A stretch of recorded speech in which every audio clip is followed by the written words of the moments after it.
President Donald Trump is making headlines again, this time by authorizing the U.S. military to take jurisdiction over federal lands along the southern border in a move he says is essential to repel invasions and seal the border. In a newly issued memorandum titled Military Mission for Sealing the Southern Border of the United States and Repelling Invasions, Trump calls for a dramatic shift in the government's approach to immigration enforcement, giving the Department of Defense authority to operate on key federal lands, transforming them into what he calls national defense areas.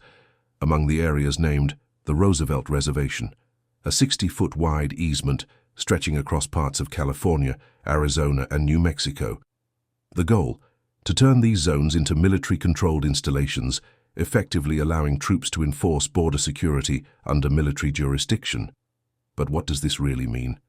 According to defense oversight expert Adam Isaacson, any migrant crossing into these newly declared military zones could face more than a typical immigration violation.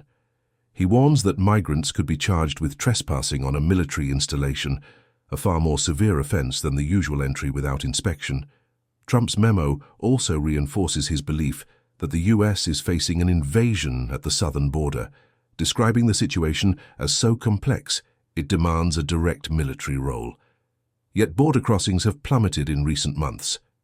U.S. Customs and Border Protection reported just 7,200 encounters in March, compared to more than 189,000 during the same period last year.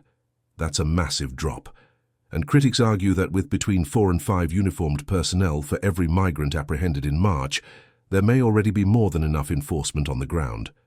So the question now is this move about national security or politics? What do you think? Is this a necessary escalation or a dangerous overreach?